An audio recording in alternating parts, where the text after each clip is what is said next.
Good morning and welcome to Mirador Television. It's Tuesday morning, whatever in. Let's see whether we can find the date. No, we can't, just offhand. It's, it's 20 something. We're broadcasting from Lewes in East Sussex on a morning where the news is pretty grim. The Russians are in Ukraine. The West is fiddling. It can't make up its mind again, as usual, as to how to respond. Too much, too little. Views differ. But the definitive view, I think, comes from my good friend and colleague, Mark Landsman, a former White House correspondent in the United States, who says, if you look at the bigger picture, if we prevaricate on handling Putin, how will China read it and start on Taiwan? And for that matter, any other tin pot dictator. So I think that we really have to worry about the ramifications globally of what's happening in Ukraine. And I suppose, although it is only an opinion, we had better get a tighter grip, because most commentators think that Boris has been far too mild in his approach with sanctions, that the United States hasn't actually grasped the nettle yet. And as for the European Union, as usual, it's got differing views because it has differing attitudes and relationships with Moscow. So we are in a parlous state. But let's not dwell too much on our opinion. Let's just look what the newspapers are saying. Is The Guardian. War threat grows as Putin backs Ukraine proxy states. And basically, Russia or Russian troops have moved into Lugansk and Donetsk. Having lived and worked in Lugansk, I know the area that we're talking about, and certainly there is considerable sympathy towards being Russian as opposed to being Ukrainian there amongst the many of the population. Although I have to say that much of it is the older population and not the younger population. But there we go. Perhaps one of the most vocal newspapers when I was there was run by a young man. So we have to be careful about generalizing too much. The Daily Telegraph, Putin is invading and will go much further, says Biden. Well, Biden is right, but he doesn't seem to be doing too much about it at the moment. Yes, they've thrown sanctions at the Russians, but none that are really going to make a dent too much in a man who is determined, apparently, to use military might. And once he's there, getting rid of him is going to be much more difficult than if we actually do something now. So the Biden and through the Daily Telegraph is absolutely right. The Daily Mail, Biden, twisted Putin is ready for bloodshed. Well, I suppose we would take the view that anybody who is willing to go to war in this nuclear age is twisted.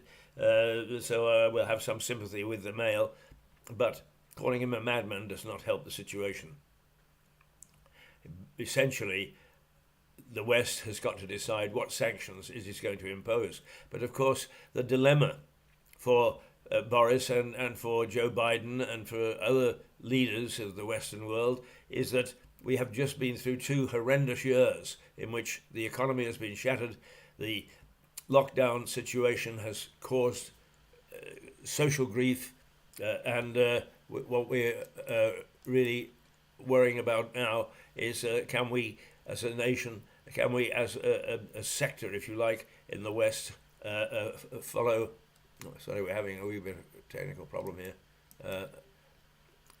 Can we withstand another lockdown situation? It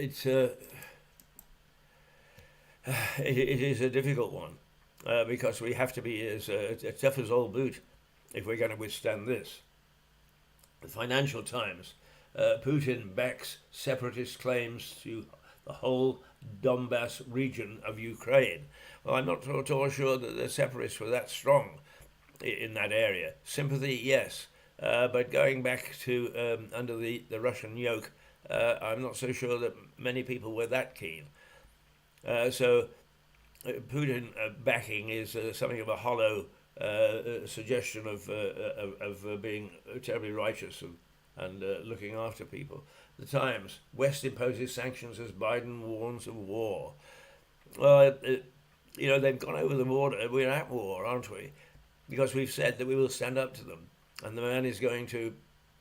The Russian president is he is warlike. He is KGB, and what's more, if I'm to believe some of the people who very cautiously and guardedly, because you don't still speak freely in Russia, but guardedly are saying, look, the man has lost the sympathy of his people, is he's going to very much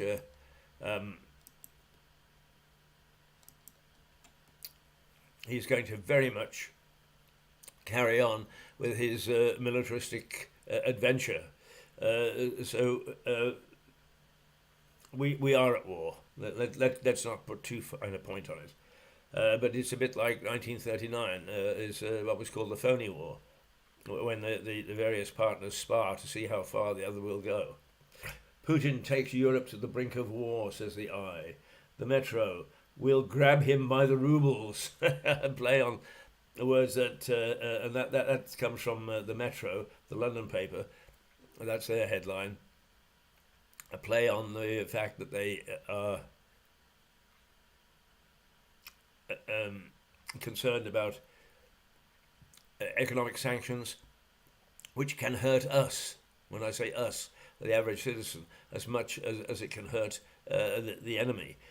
So we have to dig in yet again if we're going to use even harsher economic sanctions. And the fact of the matter is that a lot of people are saying that Boris has not gone far enough and Biden hasn't gone far enough. So if they do take the next steps, we have got to be prepared to brace at home as well as those people abroad.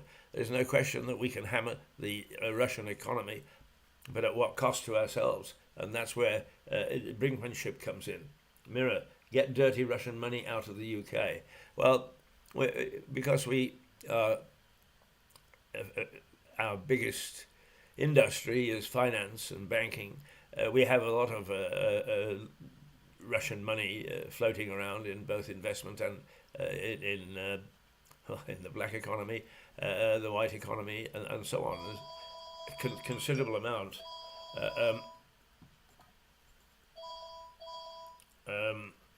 Well, my phone is going, but I can't unfortunately answer it now. The good old answer machine has kicked in, and so get the dirty Russian money out of the UK. Will that help? I don't know. Once again, it will affect the fact that because there is so much. One of the countries that is a problem is Italy and Hungary, who have considerable banking interests and financial interests with Russia. So where does that leave everybody? It's difficult to say. The Star: Lad'll learn him. Well, it says the world is outraged as Vlad tanks roll in, but then again, everybody is now rushing to see what effect it will have on their own economies, on their own backyard, and for that matter, on their own electorate, because there are many more electorates than our own who are dissatisfied with their leaders at the moment. Very sensitive time if you're a politician. The Sun: Boris, stop mad Vlad.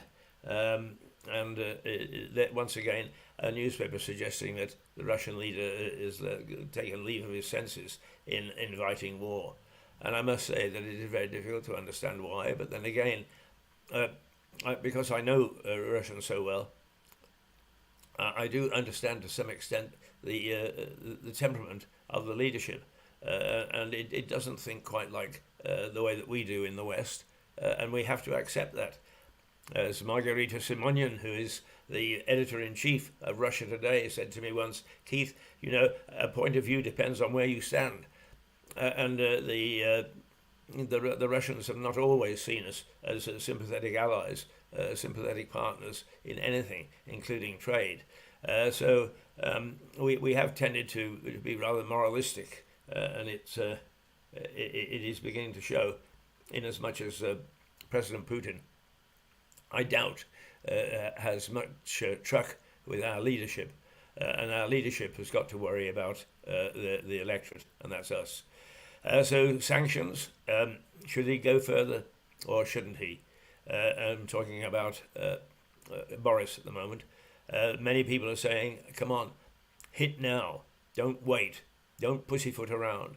And others are saying, well, hang about, perhaps this might halt Putin in his tracks. I got my doubts, but there we go. It is some years now, 5 or 6 years since I was last in Russia. So I'm not at all sure where we stand with. No, we haven't got any comments. I thought we might have a comment there, but anyway, that's the way that it stands with the papers this morning. The weather for you is it's going to reach about 10, which is a bit cooler than has been. There is a good chance of rain somewhere around 2 o'clock or 3 o'clock. But up until then, scattered showers. Scattered cloud, which it is at the moment. The breeze is much lighter than it has been. I may even be able to wear this hat today. We'll see. I'll give it a test. But all in all, a rather unsettling middle of the week as we go into this Tuesday. And I hope that by the end of the week we see some settlement, some steadying of the tiller as we verge on the brink of full-scale war. Not a very pretty picture this morning, I'm sorry. Can I have a little giggle? Why not? But I don't feel it in my heart. Toodle pip. Toodle, toodle, toodle, toodle pip.